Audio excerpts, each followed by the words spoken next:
ओम नमो भगवते वासुदेवाय। भगवान विष्णु की जय, माँ लक्ष्मी की जय, तुलसा माता की जय। कार्तिक मास महात्म्य कथा अध्याय 9वां, जिसके पढ़ने सुनने से सब पाप नष्ट हो जाते हैं। राजा पृथु ने कहा, हे मुनि श्रेष्ठ नारद जी, आपने कार्तिक माह के व्रत में जो तुलसी की जड़ में भगवान विष्णु का निवास बताकर उस स्थान की मिट्टी की पूजा करना बतलाया है, अतः मैं श्री तुलसी जी के महात्म्य को सुनना चाहता हूँ।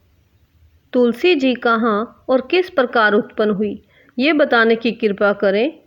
नारद जी बोले, राजन, अब आप तुलसी जी की महत्ता तथा उनके जन्म का प्राचीन इतिहास ध्यानपूर्वक सुनिए। एक बार देवगुरु बृहस्पति और देवराज इंद्र भगवान शंकर का दर्शन करने कैलाश पर्वत की ओर चले।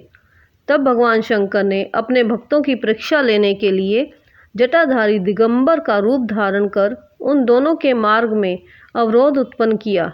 यद्यपि वे तेजस्वी, शांत, लंबी भुजा और चौड़ी छाती वाले गौर वर्ण अपने विशाल नेत्रों से युक्त तथा सिर पर जटा धारण किए वैसे ही बैठे थे, तथापि उन भगवान शंकर को ना पहचान कर इंद्र ने उनसे उनका नाम व धाम आदि पूछते हुए कहा कि क्या भगवान शंकर अपने स्थान पर है या कहीं गए हुए हैं।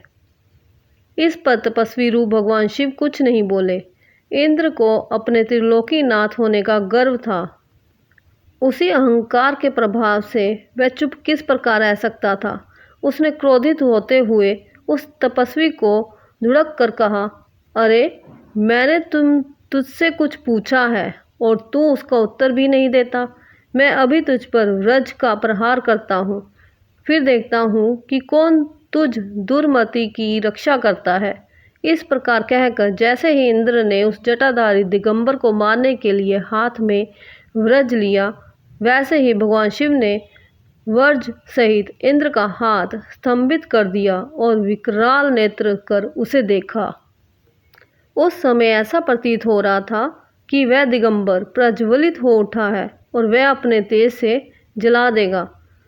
बुझाए स्तंभित होने के कारण इंद्र दुखित होने के साथ साथ अत्यंत कुपित भी हो गया, परंतु उस जटाधारी दिगंबर को प्रज्वलित देखकर बृहस्पति जी ने उन्हें भगवान शंकर जानकर प्रणाम किया और दंडवत होकर उनकी स्तुति करने लगे।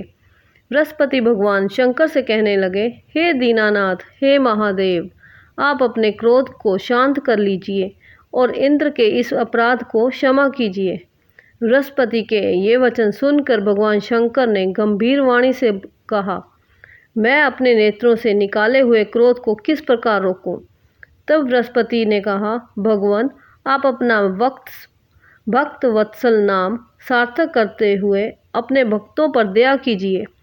आप अपने इस तेज को अन्यत्र स्थापित कीजिए और इंद्र का उद्धार कीजिए। तब भगवान शंकर गुरु बृहस्पति से बोले, मैं तुम्हारी स्तुति से अत्यंत प्रसन्न हूँ। तुमने इंद्र को जीवन दान दिलवाया है। मुझे विश्वास है कि मेरे नेत्रों की अग्नि अब इंद्र को पीड़ित नहीं करेगी। बृहस्पति से इस प्रकार कहकर भगवान शिव ने अपने मस्तक से निकाले हुए अग्नि में तेज को अपने हाथों में ले लिया और फिर उसे क्षीर सागर में डाल दिया। तत्पश्चात भगवान शंकर अंतर्ध्यान हो गए। इस प्रकार जिसको जो जानने की कामना थी उसे जानकर इंद्र तथा बृहस्पति अपने अपने स्थान को चले गए। इस तरह कार्तिक मास की कथा सुनने वाले और पढ़ने वाले पर सदा माँ लक्ष्मी और विष्णु भगवान की कृपा बनी रहती है। जय विष्णु भगवान की जय, माँ लक्ष्मी की जय। जय माता दी।